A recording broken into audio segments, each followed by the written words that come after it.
Mickey picked up the Leona was a masterclass in how to take over one of those games.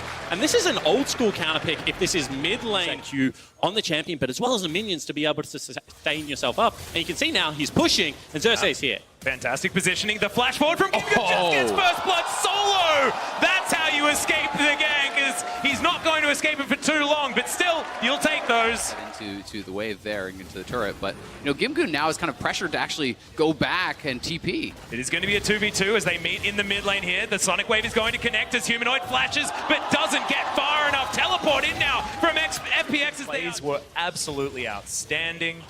Really exciting to see, and this is exciting as well as Humanoid down towards the bottom side. The man in question is forced underneath this turret. The baby cage is beautiful. The double play back, and they're executed as Splyce a gorgeous turret dive.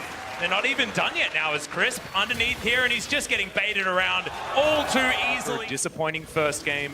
You mentioned Isaac, he's very comfortable on this pick, but hasn't been able to transition it to the world stage. Is now FPX setting themselves up for a dive on the top side of the map. Vizicachi knows exactly what's going on. The kickback, that Q's going to land as Doinby should be able to grab the kill. Jungle camps here on that bottom side. So they've Splyce. got so many plates, guys. All the plates going to be taken on the bottom side as Splyce do manage to take that first turret, and Humanoid's been getting a hell of a lot of work done in that mid lane. Only 2 plates. However, bottom lane is pushing back to Splyce right now, so CS is being lost on the map. If you are FPX, you're not a team that has an infinite scaling bottom lane AP carry and a Tristana.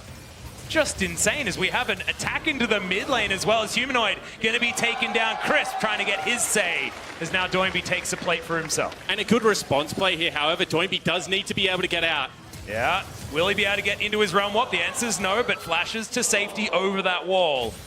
Going to expend the summoner spell to keep himself alive, and FPX are going to be able to take down this outer turret bot side of the map as well. However, fairly nicely navigated there from Doinby. You would take that. It is going to be a flat. Without teleport, you're often in pro play just forced to stick with your team. However, he is going to be able to generate a lot of kill threat for himself, and I think that's how he has to play the game. Into the enemy team there definitely would have fallen down, I feel. You can see they really want this turret. Well, there's the solar flare. Does get the stun there onto Xerxes, but once again, another Event Horizon's going to be working out as Tien's going to take that one. The box now comes in. The zone controls there as LWX once again presses the R button quite early, but this time it's going to work out. The shutdown, but the Event Horizon's there. The barrel is stunning. Successfully disengaged. I mean, even the slow. Look at LWX trying to disengage away from that while slowed up by the Glacial Augment. He can barely move.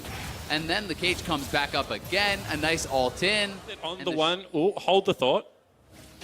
Possible fight going to come in here as the face check from Humanoid. Not quite enough damage for the 100% from Tien, but he is going to get that safeguard. Buster shot, but trades! Lands that Q! That was a beautiful one! And the FPX jungler's going to get it.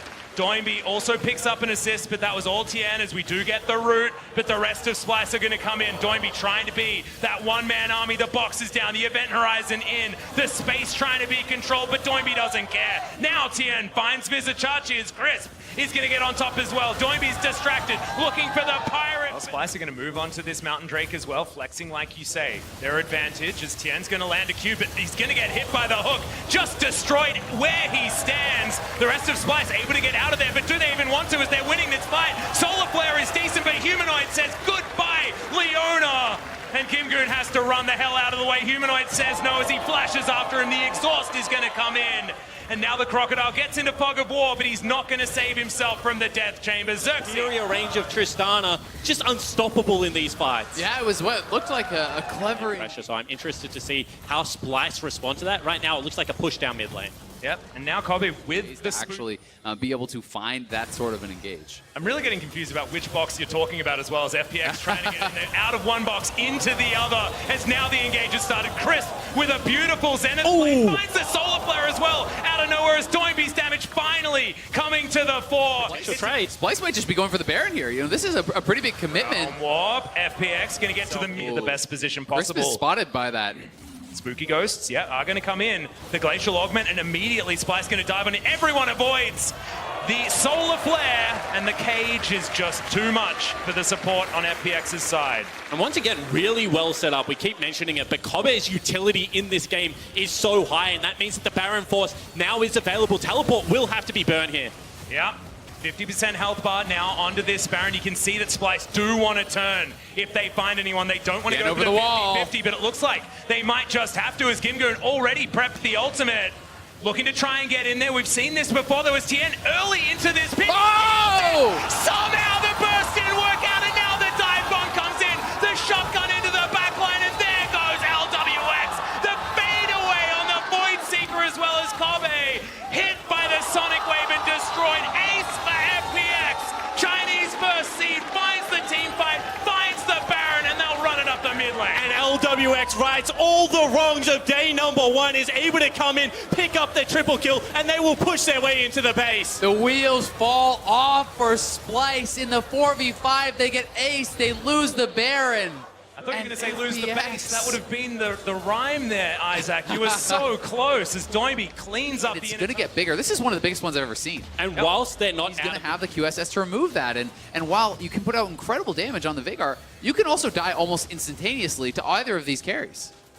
As Doimby just throws out the Realm Warp, just faking, heading towards... Yet, at this point of the game, and Tien now looking for a flank here. That Realm Warp, it's going to be straight into the baby cage, but Humanoid all by himself and destroyed. Doimby picks up that kill comfortably as Tien not going to be afflicted by the Lee Syndrome, just leaves the Sonic Wave there. They'll take their pick on the Tristana, and now Splyce. 4 versus 5. They get the hook onto Tien. Is the combo going to be enough? He has a GA and doesn't even need it as Xerxes has to go into his Zonya's Crisp right into the middle of the fight, but LWX is free hitting, able to get the damage down. Double kill already. Doimby only missing a bit of his health bar, and Gimgoon is a one-man wrecking crew. FPX dominate the fight. The hook lands, but that is not one you wanted to follow. And that is a huge fight for them. You can see LWX immediately running mid lane to try to push up this minion wave. We'll see how much they want to go for. At minimum, they take mid inhib and can go back to the Baron. At maximum, they can try to continue the push here as Kabe is still dead, and it looks like they're posturing for the end. Yeah, looks like they're thinking about it. They don't want this game to go on for too much longer. 20 seconds on Kobe, but that barrel was fantastic. The kickback!